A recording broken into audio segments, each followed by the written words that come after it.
The fluorescent lights of the diner hummed with a low, buzzing sound that seemed to vibrate right behind Grace's eyes.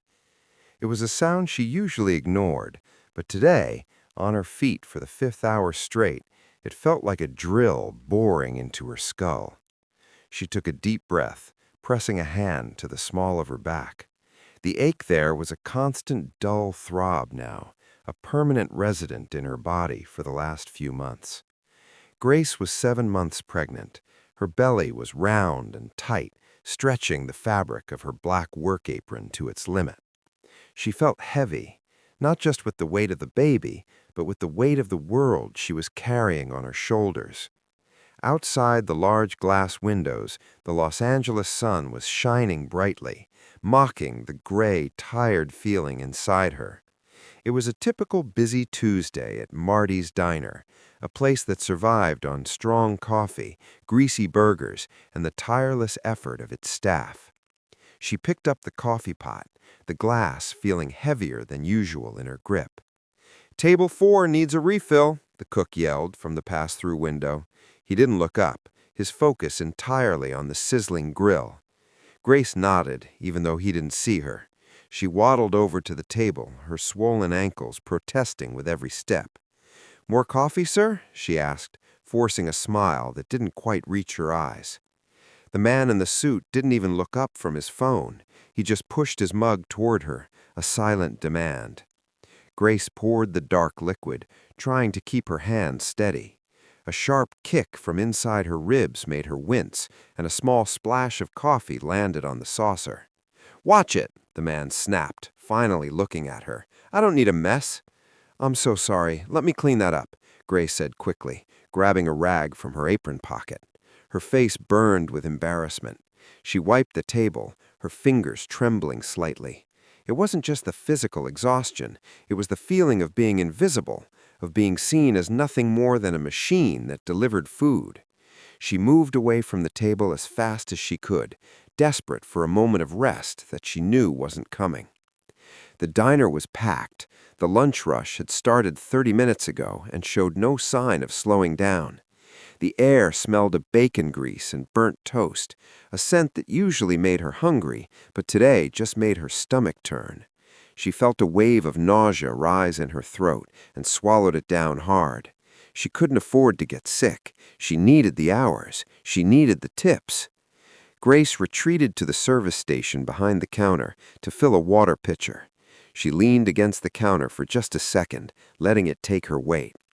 Her feet were throbbing inside her sneakers, which were cutting into her swollen ankles.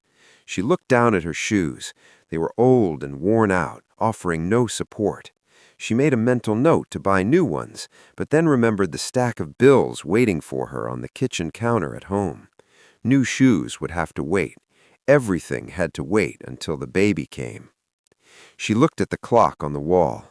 Only 1 p.m. She still had 3 hours left on her shift. The thought made her want to cry. She blinked rapidly, pushing the tears back. Crying in the middle of a shift would only make her eyes puffy, and the customers would ask questions she didn't want to answer. "Order up," the cook shouted, ringing the bell aggressively. Grace jumped, her heart racing. She grabbed the plates. It was a heavy order, 2 cheeseburgers with fries and a side of chili. The heat from the plates radiated through her thin apron. She balanced the load and headed toward a booth in the corner. As she walked, she felt a sudden wave of dizziness. The room tilted slightly to the left. It was a feeling she had been fighting off all morning. Low blood pressure, the doctor had said. Take it easy. But taking it easy wasn't an option when rent was due, and the nursery was still just an empty room with a crib box sitting in the corner. She took a deep breath, closing her eyes to steady herself. "Excuse me, miss, we've been waiting for 10 minutes, a woman called out from a nearby table, her voice sharp and cutting. Grace opened her eyes, the dizziness fading into a dull headache. "I'm sorry, ma'am, I'll be right with you." "I should hope so. We have to get back to work," the woman huffed, checking her watch dramatically. Grace felt a lump form in her throat. She delivered the burgers to the corner booth, apologizing for the delay. The customers didn't seem to notice her distress. They were too busy talking about their day, their plans, their lives. She envied them. She envied their ability to sit, to eat, to leave whenever they wanted. She went back to the kitchen to pick up the order for the impatient woman. As she reached for the tray, a cramp seized her calf muscle. She gasped, dropping the tray back onto the counter with a loud clatter. The cook looked at her this time. "You okay, Grace?" he asked, his voice gruff but showing a flicker of concern. "I'm fine," she lied, rubbing her leg. "Just a cramp. I'm fine." "You don't look fine. You look like you're about to fall over." "I said I'm fine, Marty," she said, a little sharper than she intended. She didn't want his pity. She wanted to do her job, get paid, and go home.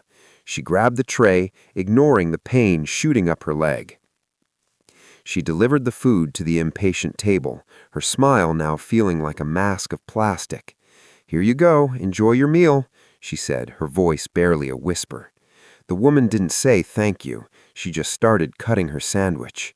Grace turned away, feeling the crushing weight of exhaustion settle over her like a heavy blanket. She felt alone in a room full of people. She felt the baby move again, a slow roll this time, as if the little one was trying to comfort her. "It's okay," she whispered to herself, rubbing her belly discreetly as she walked back toward the counter. "We're almost done, just a few more hours." But even as she said it, she wasn't sure she believed it. Her body was screaming at her to stop, to sit down, to put her feet up. Her lower back felt like it was being twisted in a vice. Every breath took effort. She looked around the diner at all the faces, laughing, eating, talking, and she felt a million miles away from all of them. She was tired in a way that went beyond bones and muscles. She was tired to her soul. Suddenly, the little bell above the front door chimed, signaling a new customer. Grace took a deep breath, wiped the sweat from her forehead with the back of her hand, and grabbed her notepad. She didn't care who walked in. She just hoped they were kind. She hoped they didn't yell at her today. She didn't know how much more she could take. She straightened her apron, put on her brave face, and prepared to greet the stranger who had just walked through the door. The little bell above the door chimed again, a light and cheerful sound that felt totally out of place with the heavy mood in Grace's heart. She took a deep breath, forcing her tired facial muscles into a polite smile. She didn't look up at first. She was too busy wiping down a messy table left by a couple of teenagers. Ketchup was smeared everywhere and there were crumbs on the seat. She moved slowly, her back screaming in protest every time she bent over. "Just seat yourself anywhere," she called out softly, not turning around. "I'll be with you in a second." She heard the squeak of old leather as someone slid into a booth. It was the booth in the far corner, the quiet one. Grace was grateful for that. At least this customer didn't pick a table right in the middle of the rush where everyone could watch her struggle. She finished wiping the table, gathered the dirty dishes, and walked them over to the bin behind the counter. The clatter of plates was loud, but she didn't mind it. It was a sound she was used to. She picked up her notepad and a clean pen from her apron pocket. She checked her reflection quickly in the chrome surface of the coffee machine. Her hair was a mess, escaping from the ponytail she had put it in that morning. There were dark circles under her eyes, and her skin looked pale, almost gray. She sighed. There was nothing she could do about it now. She just had to keep moving. Grace walked toward the corner booth. Her feet felt like they were swollen to twice their normal size. Each step was a small effort of will. She approached the table, her notepad ready. "Hi there, welcome to Marty's," she said, her voice a little breathless. "Can I start you off with something to drink?" The man sitting in the booth was looking out the window. He was wearing a dark leather jacket, even though it wasn't cold outside. He had a bit of a beard and dark hair that looked like it hadn't seen a comb in a while. He looked tired too, but in a different way than Grace. He looked like he had been traveling. He turned his head to look at her. "Just a black coffee, please," he said. His voice was calm and low. Grace started to write it down, but her hand paused for a second. There was something familiar about that voice. It was distinct, smooth, but rough around the edges. She looked up, really looking at his face this time. The busy noise of the diner, the clinking forks, the chatter, the hiss of the grill, seemed to fade away for just a split second. She knew that face. Everyone knew that face. Her eyes widened slightly. It was him, the guy from the movies, the action hero who saved people on trains and fought bad guys in futuristic worlds. But sitting here in this run-down diner, he didn't look like a movie star. He looked like a regular guy who just wanted a cup of coffee. He didn't have an entourage. He wasn't wearing sunglasses inside or acting like he owned the place. He was just sitting there. Grace felt a sudden wave of self-consciousness. She was a mess. She was sweating, her uniform was tight across her belly, and she probably smelled like grease and old coffee. She instinctively pulled her apron tighter, trying to hide her stains, which was impossible. "Black coffee," she repeated, her voice cracking just a tiny bit. "Coming right up." He nodded politely. He didn't give her that look that famous people sometimes give regular folks, a look that says, "Don't bother me." Instead, his gaze drifted down to her stomach. He paused. Then his gaze traveled back up to her face. He didn't look at her with pity, which she hated. He looked at her with something else. Concern. "You okay?" he asked quietly. It wasn't a casual, "How are you doing today?" kind of question. It sounded like he really wanted to know. Grace blinked. She wasn't expecting that. Usually customers just grunted their orders and looked back at their phones. "Oh, I'm fine," she said automatically. It was the answer she always gave. "Just a long day." He didn't push it. He just gave a slow nod, a small, understanding smile touching the corner of his mouth. "Long days are hard," he said. "I'll get that coffee," she said quickly, turning away before she could say something stupid. She felt a strange flutter in her chest. It wasn't just the baby kicking this time. It was a mix of nerves and a strange sense of calm that seemed to come from that brief interaction. She walked to the coffee station. Her hands were shaking a little as she poured the black liquid into a white mug. She couldn't believe Keanu Reeves was sitting in Section 3. She watched him from the corner of her eye. He was just looking out the window, watching the cars go by. He looked peaceful. He looked like he didn't have a care in the world, yet his eyes looked sad too. Grace picked up the mug and walked back to his table. She placed it down carefully, making sure not to spill a drop this time. She wanted to do a good job. Not because he was famous, but because he had been kind. He had looked her in the eye. "Are you ready to order any food?" she asked. He looked at the menu for a second, then closed it. "Just a small salad, maybe. Whatever is easy for the kitchen. I'm not in a rush." Grace wrote it down. "A small salad. Easy on the kitchen." "Got it." As she wrote, she felt a sudden sharp twinge in her lower back. It was like a muscle seizing up. She winced, her hand flying to her back, and she stopped writing. She froze for a second, biting her lip to stop from making a sound. The pain was sharp, shooting down her leg. She looked up. He was watching her. He hadn't looked away. He saw the grimace on her face. He saw how tightly she was gripping the pen. He saw everything. "You should sit down," he said gently. His tone wasn't commanding, it was soft, almost a whisper. Grace straightened up, ignoring the throbbing ache. The professionalism kicked back in. She had a job to do. "Oh, no, I can't. I have other cables, but thank you." She grabbed her notepad and walked away. I could feel his eyes on her back as she moved toward the kitchen. It was a strange feeling. Usually I felt like a ghost in this diner. People looked through me. But this man, this stranger, was actually seeing her. He was seeing the struggle she was trying so hard to hide. As she entered the kitchen to put in the salad order, the air was hot and thick. The cook didn't even look at her as he slammed a metal spatula onto the grill. Grace leaned against the cool metal door of the fridge for a moment. She closed her eyes. Her heart was beating fast. It was silly, she told herself. It was just a customer. He would eat a salad, drink his coffee, and leave. He was just a human being like everyone else. But as she stood there in the heat of the kitchen, listening to the angry sounds of the cooks and the distant murmur of the crowded dining room, she couldn't help but feel a tiny spark of hope. Maybe, just maybe, the world wasn't entirely full of rude businessmen and impatient diners. Maybe there was some kindness left out there. She took a deep breath, pushed herself off the fridge, and headed back out to the floor. She had a salad to deliver. And for the first time all day, she didn't feel entirely alone. The brief moment of peace Grace had felt near the corner booth vanished the second she stepped away. The diner seemed to get louder, the air thicker. It was as if the building knew she was weak and was trying to overwhelm her. She moved to the service station to grab a pitcher of water, but her hands were trembling. She watched the water slosh against the plastic sides, the ripples matching the uneasy feeling in her stomach. She had a section of 6 tables, and they were all full. People needed napkins, people needed ketchup, people needed the check. It was a never-ending cycle of demands. Grace tried to keep up, but her body was moving through molasses. Every step felt heavy. Her back felt like it was being pressed by a giant, invisible hand. "Excuse me, miss!" The voice came from table 7. It was a man in a crisp blue shirt, tapping his pen on the table rhythmically. He looked annoyed. Grace took a deep breath and walked over. "Yes, sir, can I get you something?" she asked, trying to sound cheerful. "My burger is overcooked," he said, not looking at her, but pointing at the plate with his pen. "I asked for medium. This is well done. It's dry." "I am so sorry about that," Grace said, her heart sinking. "I can have the kitchen make you a new one right away." "Well, it took 20 minutes to get this one," the man snapped, his voice rising a little. "I don't have another 20 minutes. Just take it back, bring me the check. I'm done." Grace felt a lump form in her throat. She hated making mistakes. She hated the feeling of letting people down. "I really apologize, sir. I'll get that taken care of for you." She reached for the plate, but as she did, a wave of dizziness hit her hard. It wasn't just a little lightheadedness this time. It was a sudden spinning sensation that made the room tilt sideways. She grabbed the edge of the table to steady herself, her knuckles turning white. The man looked up at her, his eyebrows furrowed. "Are you okay? You look like you're going to pass out." "I'm fine," Grace whispered, her voice sounding weak even to her own ears. Just a little warm." "You shouldn't be working if you can't handle it," he muttered, turning back to his companion. "Honestly, places like this."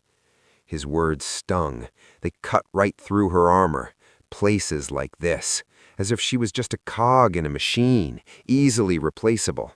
As if she wanted to be here, struggling to breathe, fighting to stay upright.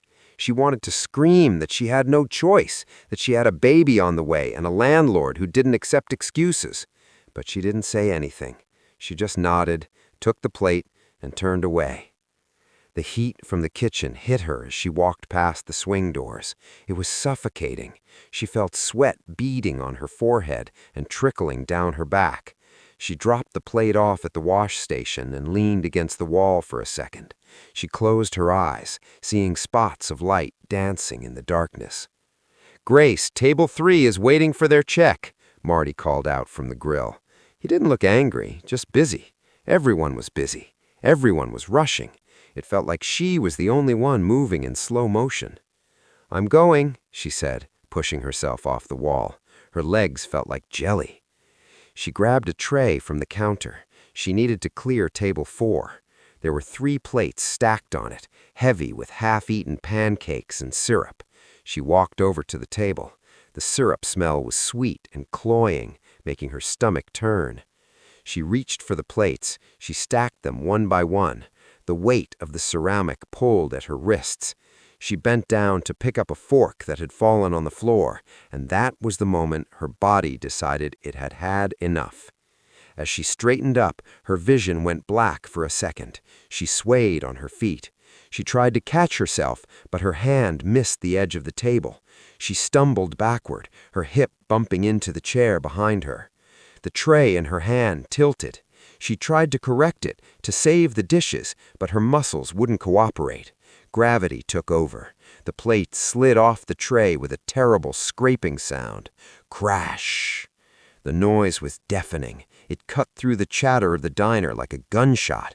3 heavy ceramic plates smashed onto the linoleum floor, shattering into large, jagged pieces. Pancakes splattered everywhere. Syrup sprayed across the floor in a sticky brown mess. Silverware clattered and spun. The entire diner went silent. For a few seconds, you could have heard a pin drop. Every head in the room turned towards Grace. Every pair of eyes was on her. The businessmen, the mothers with their kids, the old couple by the window, they all stopped what they were doing to stare. Grace stood frozen in the middle of the wreckage. Her chest was heaving. Her face burned with a heat that had nothing to do with the kitchen. The silence was heavy, pressing down on her, suffocating her. She looked at the broken plates, then at the customers staring at her. She felt incredibly small. The humiliation was instant and overwhelming. It washed over her in a hot wave. She wasn't just a tired waitress anymore. She was a spectacle. She was the woman who couldn't handle the job. She was the clumsy pregnant lady making a scene. Tears pricked her eyes. She blinked, trying to force them back, but her lip trembled. She felt a sob building in her chest, a tight, painful knot. She couldn't cry here. She couldn't break down in front of all these people, but her body was betraying her. The exhaustion, the back pain, the rude customer, the hunger, it all collided at once. "Grace!" Marty called from the kitchen. He sounded panicked. "What happened? Are you hurt?" Grace shook her head, unable to speak. She felt like she was going to be sick. She tried to crouch down to pick up the broken pieces, but her belly was too big, and her head was still spinning. She knelt down, her knees hitting the hard floor with a dull thud. She reached for a large shard of pottery, her hands shaking violently. "Don't touch that, you'll cut yourself," a woman's voice said from a nearby table. It wasn't mean, but it was loud. Grace pulled her hand back. She looked up, and the room seemed to be swimming. The faces were blurring together. She felt a tear escape and roll down her cheek. It was a hot, lonely tear. She felt utterly defeated. She was at her limit. She had nothing left to give. She was tired of hurting. She was tired of apologizing. She was tired of being invisible until she made a mistake. She knelt there on the dirty floor, surrounded by broken plates and syrup, and for the first time in her life, she didn't know how she was going to stand back up. She just wanted to disappear. She wanted to be anywhere but here, in this moment, under the judgment of all these strangers. The silence stretched on, agonizing and thick.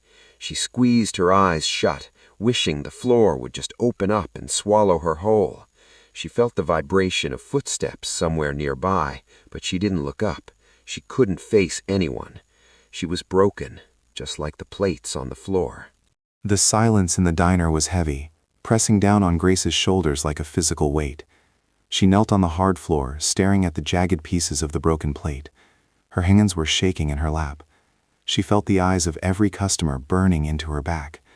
The embarrassment was a tight knot in her throat, making it hard to swallow. She waited for the yelling to start. She waited for Marty to come out and tell her she was fired. In her mind, she was already packing her bag, walking home in the heat, wondering how she would pay her bills. But the yelling didn't come. Instead, she heard a soft sound. It was the scuffing of a boot against the linoleum. Someone was walking toward her. Grace flinched, expecting the manager or the rude customer from before. She squeezed her eyes shut, bracing herself for the harsh words. "I've got it," a low, calm voice said. Grace opened her eyes. A pair of worn black boots stopped right next to her knees. She looked up, blinking away the tears that had blurred her vision. It was the man from the corner booth, the man in the leather jacket. He wasn't looking at her with judgment or anger. He wasn't looking at the mess with disgust. He was looking at her with a gentle expression of concern. Without saying another word, he crouched down. He didn't seem to care that his expensive-looking jeans were touching the sticky floor. He reached past her and began picking up the larger pieces of the broken plate. His movements were slow and careful. He placed the shards gently onto the tray she had dropped, handling them like they were delicate puzzle pieces. "No, please," Grace whispered, her voice cracking. She tried to reach out to stop him. "I can do it. It's my job. You don't have to." "Stay still," he interrupted softly. It wasn't a command, it was a suggestion, spoken with a kindness that made her pause. "You shouldn't be bending down like this, not in your condition." He finished picking up the big pieces, then grabbed a handful of napkins from a nearby table to wipe up the syrup and scattered food. He worked efficiently, his hands steady and sure. The entire diner watched in stunned silence. The whispers started almost immediately. "Is that him?" someone whispered from a nearby table. "I think it is. That's the guy from the movies." Grace barely heard them. Her world had shrunk down to this small circle of space on the floor. She watched him clean up the mess she had made, and the sight broke something loose inside her. She had been holding it together for so long, trying to be strong, trying to be invisible. Seeing someone else, especially someone who looked like he had his own burdens, step in to help her was too much. A sob escaped her lips before she could stop it. The man looked up. He saw the tears streaming down her face. He didn't look away. He didn't get awkward or uncomfortable. He just finished wiping the floor, stood up, and then extended a hand down to her. "Come on," he said. "Let's get you off this floor." Grace looked at his hand. He was rough, calloused, but open and inviting. She hesitated for a fraction of a second, afraid she might pull him down, afraid this was all a dream. But his eyes were steady. They were dark and deep, filled with a quiet understanding that felt incredibly human. He wasn't a movie star right now, he was just a man seeing another person in pain. She reached up and took his hand. His grip was warm and firm. With gentle strength, he helped her to her feet. He didn't let go until he was sure she had her balance. "Thank you," Grace whispered, wiping her cheek with the back of her hand. "I'm so sorry, I'm such a mess." "Don't apologize," he said. He looked around the room, his gaze sweeping over the staring customers. The look in his eyes wasn't aggressive, but it was protective. It was a silent signal that told everyone to back off, to give her space. The people at the nearby tables quickly looked down at their food. The rude man in the blue shirt, who had been watching with a frown, suddenly found his phone very interesting. "Go sit down," the man told Grace, nodding toward his booth in the corner. "Rest for a minute." "I can't," Grace stammered, looking toward the kitchen. "Marty, the manager, I have to work. I need to clean the rest of this." "I'll talk to him," the man said simply. He turned his head just as the kitchen door swung open. Marty burst out, his face red and sweaty. He looked at the floor, then at Grace, then at the man standing protectively next to her. "Grace, what is going on out here? I heard a crash." Grace shrank back, her heart hammering against her ribs. "I'm sorry, Marty. I dropped a tray. I'll pay for the plates. Please, It was an accident," the man in the leather jacket cut in. His voice was calm, but it carried a weight that stopped Marty in his tracks. He stepped slightly in front of Grace, shielding her from the manager's gaze. "The floor is wet. It could have happened to anyone." Marty blinked, looking the customer up and down. He recognized him too. The anger on the manager's face instantly shifted into a look of surprise. Wow, I didn't know you were here," he stumbled over his words, suddenly trying to look professional. "I'm sorry about the disturbance. Grace is usually very good. She's tired." "She needs a break," the man said. He didn't use a celebrity tone. He didn't demand anything. He just stated a fact. "She's going to sit down for 10 minutes, drink some water. I'll watch the front if you need help." Marty looked from the famous actor to the trembling pregnant waitress. The dynamic in the room had shifted completely. The power wasn't with the manager or the rude customers anymore. It was with the quiet man in the corner. Sure, yeah," Marty stammered, waving his hand. "Take a break, Grace. Just take a break. Go sit." Grace felt her knees buckle with relief. "Thank you," she breathed out. The man in the leather jacket turned back to her. He guided her gently toward the corner booth, his hand hovering near her elbow in case she stumbled again. "Sit," he said gently. "I'll get you some water." Grace slid into the booth. The vinyl seat was cool and forgiving. For the first time in 6 hours, she took the weight off her feet. The relief was instant and overwhelming. She leaned her head back against the high back of the booth and closed her eyes for a second. I heard the man walking away. I opened my eyes, worried he was leaving. But he wasn't walking toward the door. He was walking behind the counter. He grabbed a clean glass, filled it with ice and water, and walked back to her table. He set it down in front of her with a soft clink. "Drink," he said, sliding into the seat opposite her. Grace picked up the glass. The condensation was cold against her palm. She took a long sip. The water was cold and clean, soothing her dry throat. I looked at the man sitting across her. He wasn't checking his phone. He wasn't looking at the door. He was looking at her, his hands folded on the table. "Thank you," she said again, feeling like the words weren't enough. "He didn't have to do that. He didn't have to help me." He shrugged, a small, humble movement of his shoulders. He looked like he needed a hand. We all do sometimes. I looked around the diner. The other customers were glancing over, whispering behind their menus. Some were pulling out their phones, trying to be subtle as they took pictures. But the man didn't seem to notice them. He had built a wall around their small table. In this little corner of the diner, the noise and the rush didn't exist. It was just the two of them, and the gentle hum of the air conditioner. "How far along are you?" he asked, his voice soft. 7 months, Grace replied, her hand instinctively going to her belly. "It's a girl." A small, genuine smile touched his lips. It was a sad smile, but a kind one. "That's beautiful. That's a lot of work, though, carrying a whole new person around." "It is," Grace admitted. She felt a tear slip down her cheek again, but this time she didn't wipe it away in shame. She felt safe. She felt seen. He noted slowly. "You're stronger than you think. But even the strong ones need to sit down sometimes." He signaled to Marty, who was hovering nervously by the kitchen door. "Bring her the menu," he called out. "She needs to eat. And bring me the salad I ordered. We'll eat here." Grace looked at him, wide-eyed. "You're staying?" "I'm hungry," he said with a wink, leaning back in the booth and picking up a napkin. "And you look like you could use the company. Don't worry about the mess. Don't worry about the other tables. Just breathe." Grace took another sip of water. I watched him as he looked out the window, calm and unbothered. The panic that had been clawing at her chest for hours began to fade. She was still tired, her back still ached. The bills were still waiting at home. But for the first time all day, she didn't feel alone. The kindness of this stranger had created a small, quiet space in the middle of the chaos.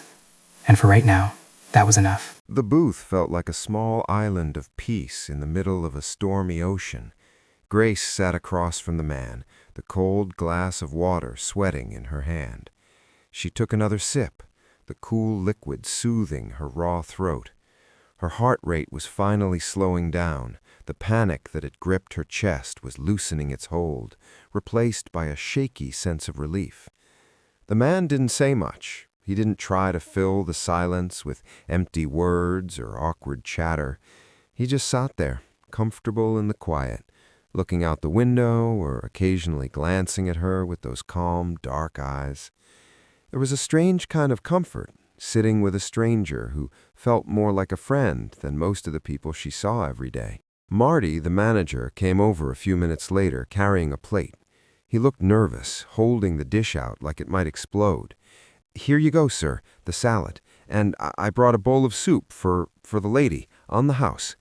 He glanced at Grace, his face softening a bit. "You look like you need it, kid." Grace looked up, surprised. "Thanks, Marty."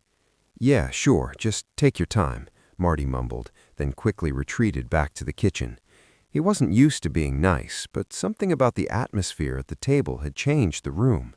The other customers had gone back to their meals, the excitement of the dropped plates fading away. Grace looked down at the soup. It was chicken noodle, steam rising in swirls. Her stomach growled loudly, reminding her that she hadn't eaten since a granola bar at 6 in the morning. She felt a flush of embarrassment, but the man just smiled. "Eat," he said gently. "It's good for the baby." She picked up the spoon. Her hand was still trembling slightly, but she managed to get the spoon to her lips. The warmth spread through her chest, thawing the cold knot of anxiety that had settled there. She ate slowly, savoring the taste. Across from her, the man ate his salad with the same quiet focus, taking his time, enjoying the simple food. "Thank you," Grace said after a few minutes, her voice stronger now. "Not just for the water, for back there with the plates." He looked up, wiping his mouth with a napkin. "We all fall down sometimes," he said. "The important thing is getting back up, but it's easier when someone gives you a hand." "It feels like I've been falling for a long time," she admitted. It was strange sharing this with him. He didn't usually talk to customers about his life, but he didn't feel like a customer anymore. He just felt like a person listening. "I'm just so tired and scared. I want to give her a good life," she rubbed her belly. "I just don't know if I can do it alone." He nodded slowly. His face changed for a second, a shadow passing over his eyes. He looked like he understood pain in a way that went deeper than words. "You're already doing it," he said softly. "You're working, you're caring, you're showing up. That's the hardest part. You're stronger than you think, Grace." Hearing him say her name was a shock. She hadn't told him her name. He must have seen it on her apron pin. But the way he said it, kind and serious, made her feel seen in a way she hadn't felt in years. They finished their meal in a comfortable silence. Grace felt the color returning to her cheeks. The throbbing in her ankles had dulled to a background ache. She felt human again. She felt like she could breathe. Eventually, the man pushed his empty salad bowl to the side. He checked his watch, a simple, worn thing with a leather strap. He let out a small sigh. "I have to go," he said. Grace felt a sudden pang of disappointment. The bubble of safety was about to burst. "Oh, okay." He didn't get up immediately. Instead, he reached into the inside pocket of his leather jacket. He pulled out a small, folded piece of paper, a receipt he must have grabbed from the counter, or maybe just a notebook page. He also pulled out his wallet. He didn't open it for her to see. He just slid something underneath the folded paper and placed both on the table. "Don't open this until I leave," he said, looking her in the eye. "Promise me."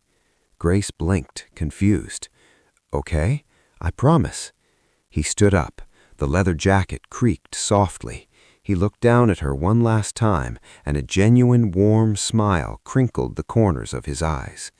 "Take care of yourself, Grace, and take care of that little girl." "I will. Thank you, really." He gave a short nod, a small tip of his head, and then he turned and walked away. He didn't look for attention. He didn't wave to the room.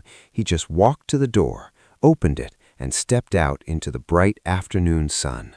The bell above the door chimed, signaling his exit, just as it had signaled his arrival. Grace sat alone at the table.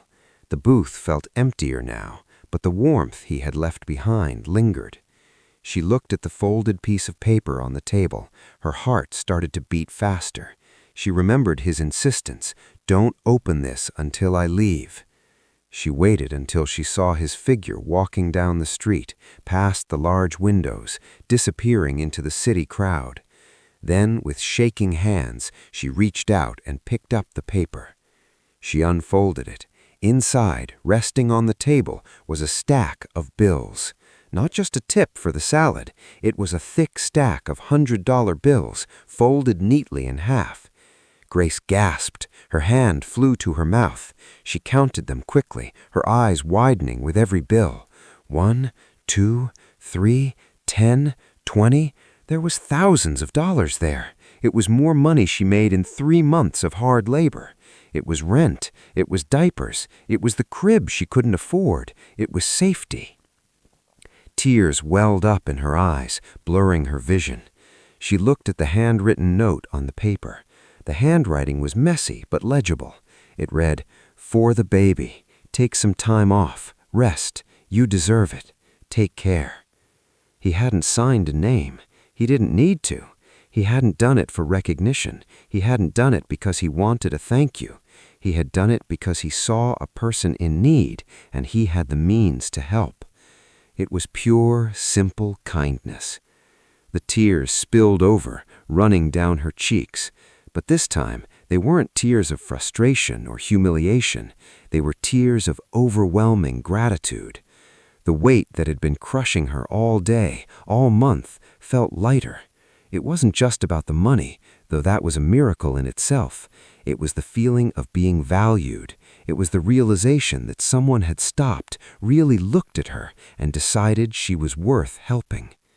She clutched the money and the note to her chest. The baby kicked, a strong, reassuring movement against her ribs. "Did you see that?" she whispered to her belly, a wet laugh escaping her throat. "We're going to be okay." Grace wiped her eyes and looked out the window at the busy street. The man was long gone, melted back into the city like he was never there. But the impact of his presence would stay with her forever. She took a deep breath, stood up from the booth, and for the first time in a long time, she didn't feel like the weight of the world was going to crush her. She felt hope. She felt strong. She felt ready for whatever came next.